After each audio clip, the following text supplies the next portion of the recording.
And when I bring up the slides, we are going to be talking about my old friend Richard Dawkins, because he's one of these who says, you know, if you make little changes in dogs, give them shorter legs, then given long enough, you can see why we've evolved. Now, when we have a think about that, this issue is not just a cute chat about how to breed dogs with short legs that Craig Hawkins can keep upside down in Tasmania, or the police dogs that Sam's just been talking about, or the German Shepherds, which have way long noses with lots of smell capacity so they can detect drugs and you name it. It's not only that, it's also about the fact that God created them as a separate kind, and Richard Dawkins and the other evolutionists, David Attenborough, etc., loves to attack God at any stage. So when they talk about dogs, their real aim is to dismiss the God of creation. When they talk about dogs and natural selection, their real aim is to undermine not just biblical truth, but truth in general about what we see with dogs. What they say is an exaggeration based on no long-term experience at all. All our long-term experiences show that dogs produce dogs. Here's the quote. Now, I can freely quote about Richard Dawkins because he gives me quite a lot of space in this book, The Greatest Show on Earth. Selection in the form of artificial selection by human breeders can turn a pie dog into a Pekingese. Now, we've talked about cabbages and cauliflowers before, and Diane and I have done a wonderful lot of research on that, along with Joseph as well, who we're missing tonight, but we'll catch him up next week. All right, so there is the pie dogs as illustrated by Dawkins or others. Particularly the bottom one, you'll see its little curved tail. Now, the reason I show you this is that the whole argument is if you can change these into Pekingese, you know, that funny little flat-nosed dog the Chinese particularly love, then you can evolve man given long enough. Now, why am I showing you a map of the world with India on it? Because pie dogs are historically associated with India. So I'm going to show you some interesting facts about Indian dogs because I've been there. Here I'm running a school meeting. Yes, this school was paid for by a Christian businessman who lived in India. The kids have no uniforms they own. He provides them with all. There are really generous Christians around the place. He provides all the equipment, the building. So praise the Lord. The Indians can do this as well as you can. Oh, there he is there. There's me a few years ago on the left-hand side. Had a bit more hair then. Interesting. You see, there's the view from outside the school. Isn't that atrocious? The kids live in this district and their homes are pretty awful. They have nothing to eat much, no supplies. So he provides them all. And in the rubbish outside the school, you see these dogs. Okay, these dogs are everywhere. At night, you hear them being killed by the tigers and that just in the next door forest. They provide food for lots of things, people included. Okay, and they scavenge all day. Notice the tail? You see, here we are now in Australia. We're on the place that used to be called Fraser Island. Do you see the dingoes? Yes, that's our so-called native dog. Turns out it's only been here for some 4,000 years based on DNA studies. It can be semi-domesticated.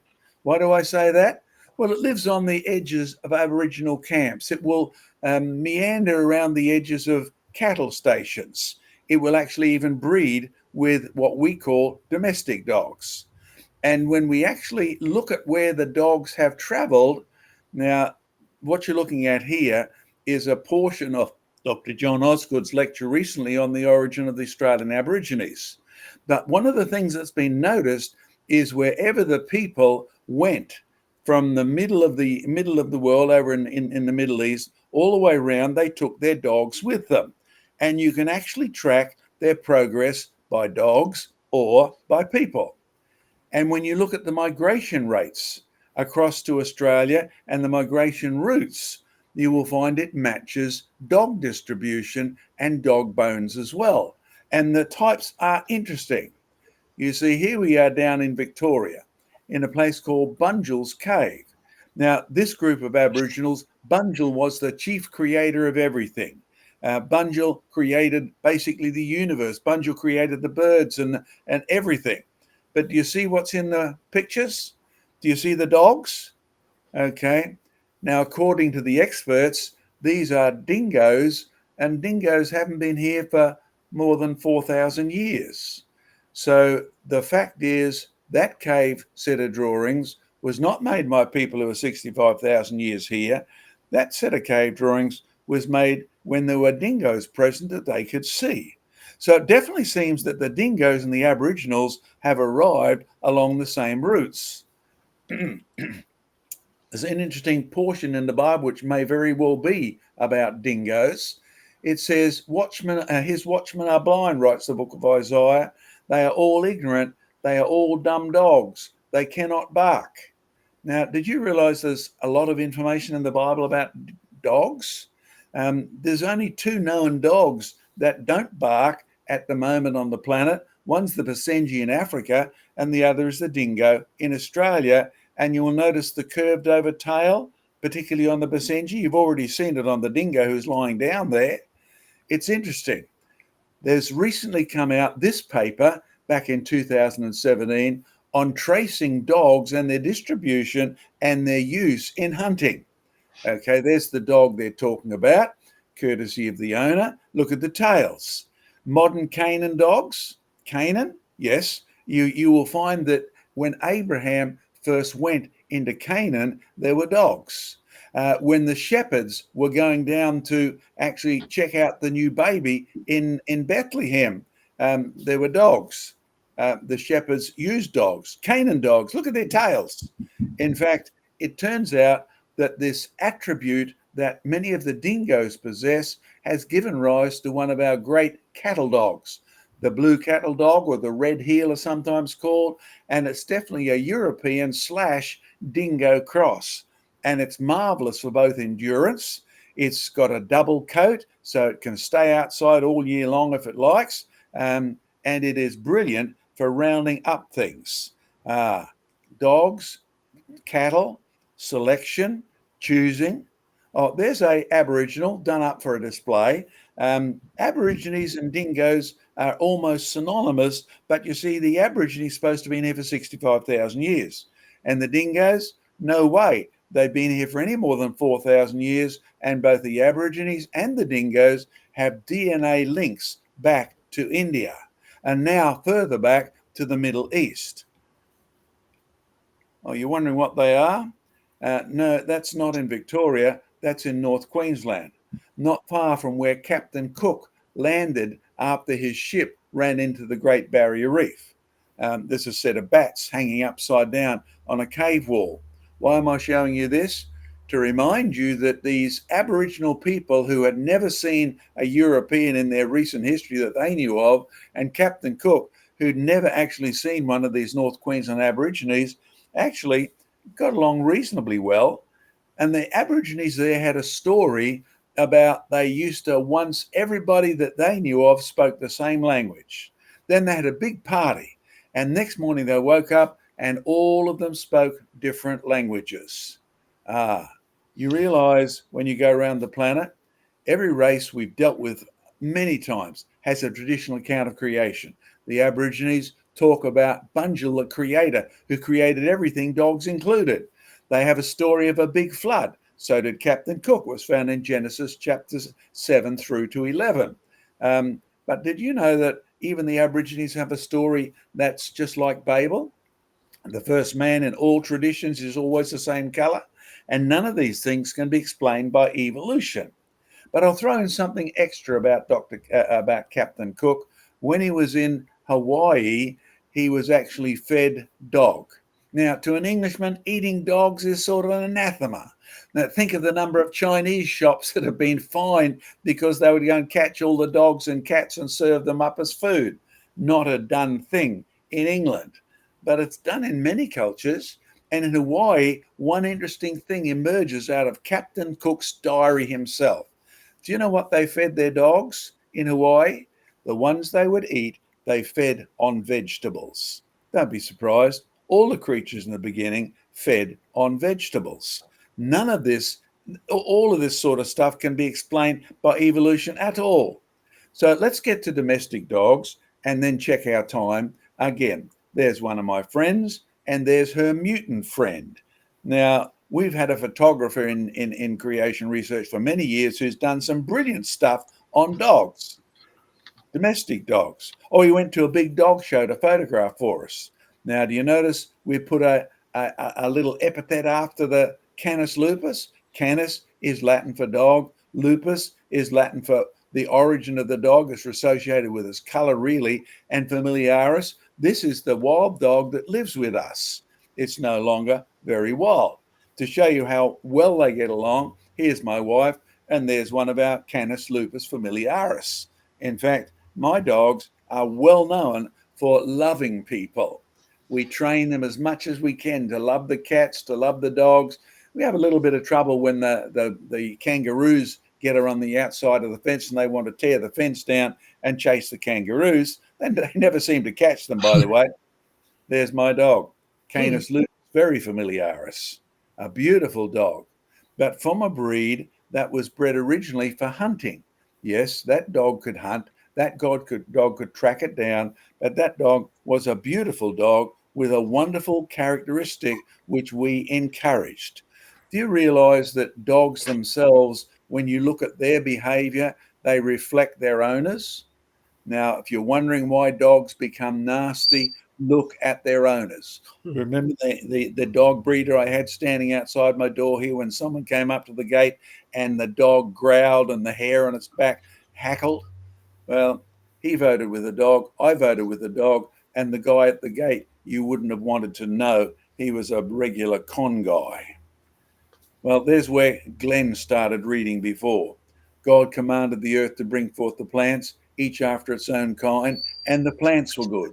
And it repeats this about the birds, it repeats it about the fishes, it repeats it about it repeats it so often that even Richard Dawkins, who knows his Bible very well, knows he has to destroy this concept if he wants to get his atheistic, immoral, amoral view of evolution across. If David Attenborough wants to keep pretending that as an atheist he's not going to stand before God on Judgment Day, which he will, then he has to destroy the Bible's teaching that 10 times God created things each after their own kind. Hebrew min, Latin and Greek genus. Okay, so the whole classification system has a biblical creation basis. That's why it works, both on living creatures and on fossils. That's why dogs produce their own kind. They do it no matter what extremes you want to try and breed. And of course, you'll finally get to the situation where you can trace the history of dogs. The grey wolf, Canis lupus. That's what those two Latin words mean. Canis dog, lupus as in grey, and you'll see the extremes, the black ones and the white ones. And in fact, that's what you get back in 2004, the American Association for the Advancement of Science, 6 wolves at least were the ancestor of all modern dogs, claimed Dr. Deborah Lynch. Now, I think she's right, and I think when she picked that number, she mightn't have known it, but when you look at the Bible, the animals, the clean animals, yes, by this time, God had to tell Noah there would clean animals come on board in 7s, the unclean in 2s. Now, around the world at the moment, if you go by the traditional definition of clean, animals that eat dead things, animals that will attack others and kill things, then you will find that the ratio of clean animals to unclean is still roughly 3 to 1, 3 pairs to 1 pair. 7 clean animals got on, but one of them was sacrificed. You realize that that number there has a biblical association because in the beginning, the dogs were clean. All the animals that Captain Cook ate, all the dogs were raised on vegetables. So when you look at Great Danes versus Chihuahua, that may be the extreme limits of the size we can get for those breeds of dogs, whether they be tiny or whether they be large. But when you look at Irish wolfhounds, now don't forget, Craig, Ireland is not part of England. You'll get yourself in real trouble. And make sure you're putting the Australian flag up there if you're ever driving around there and say, I believe in Irish wolfhounds. I know that. We actually, sadly, and I'm really glad the RSPCA and all the other dog groups have voted to actually oppose breeding of extreme mutations. It's certainly the ugliest dog in the world, but it's not an example of evolution, even though it's an example of change.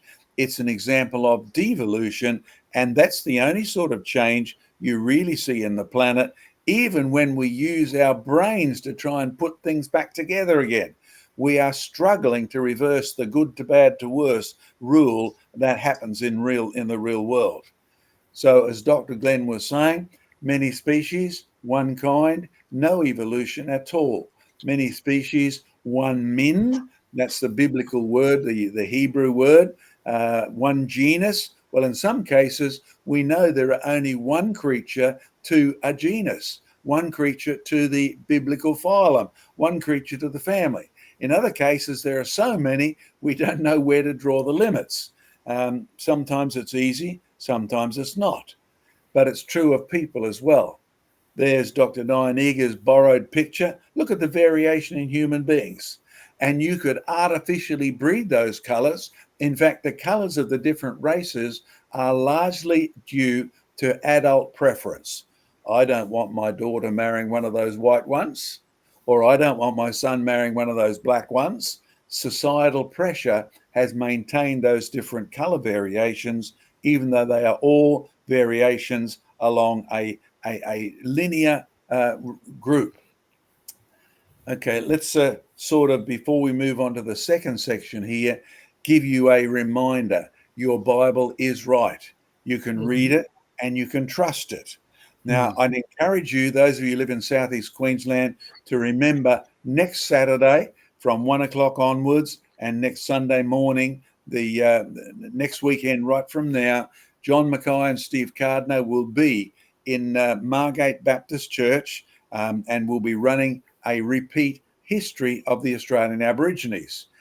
You want to see where the Aborigines came from? No, they haven't been here 65,000 years. They got off Noah's Ark because the Bible is right.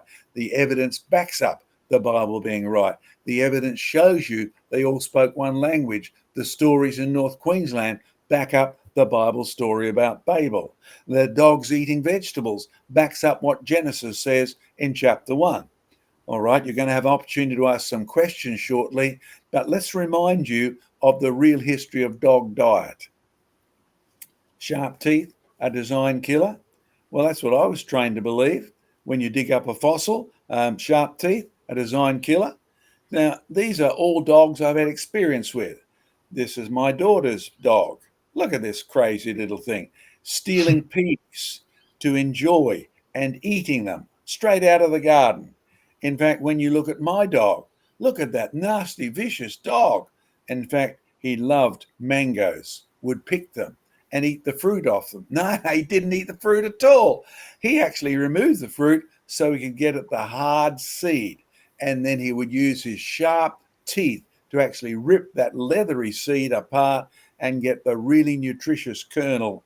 You see, I'm mentioning that because there are other reasons for sharp teeth apart from killing animals. Ripping tough vegetables apart is one of them. Look at this, a well-designed carrot killer. No, these are not all set up. I found him out the backyard eating a carrot. And this is one of my latest dogs. Isn't he cute? A couple of years old now. There's my lovely wife. Isn't she cute? Oh, kiss, kiss. In fact, he started to steal into the office bringing smelly bones. Now, that's the part you don't like. But in reality, as he grew up, like Glenn said, he would find my corn crop and he would raid the corn and he would sit on his own and defy you to actually get it off him. He loved to sip the corn and enjoy it. He stole my strawberries. He digs up my potato crop and eats them raw. And the beans and peas, yes, no matter how big he is, he loves to eat the vegetables. Don't be surprised. That's how they were bred in the beginning by God. Now, I don't know about your dogs. Grapes are supposed to be bad for dogs, but the foxes of the field, and the foxes are a type of dog, they raid the grapes, and my dogs raid the grapes too. Doesn't seem to have any bad effect on them. I've never noticed it anyway, and they certainly don't show it. Oh, what's he eating? Well, this is a leftover tomato. Yes, he was enjoying his bit of tomato fruit, and we showed you this once before. So let's see if I can turn this on, because we discovered that he enjoyed the chicken food.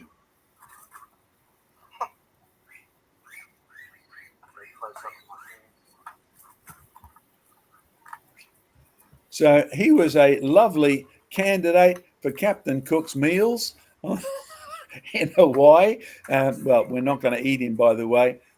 See this creature here? A good place to finish before we have a short time of questions and then a really important biblical point. What do I eat? Well, this turns out to be a vegetarian Chinese water deer. And the point is very simple, and you need to see through Attenborough, the BBC, the textbook, the actual false information you're given, and start with God's word at the start. Don't forget, if you're in Queensland, come and see us next Saturday and Sunday at Margate Baptist Church on the origin of the Aborigines and even what they eat. So, question: do sharp teeth tell you what an animal eats? The answer is no. The shape of an animal's teeth don't tell you what it eats, only how it eats, what it chooses to eat. Yes, you can feed my dog meat. The dog will eat it if it's hungry, but my dog will actually go hunting for vegetables. My dog will actually pick the beans and the peas. My dog will actually gnaw on the watermelon and all those sort of things. The shape of an animal's teeth don't tell you what it eats, only how it eats, what it chooses to eat. Okay, can I encourage you? Thanks to those who are making donations to our program this morning. Yes, we need all that we can get. So I'd encourage you, increase that support, increase donations.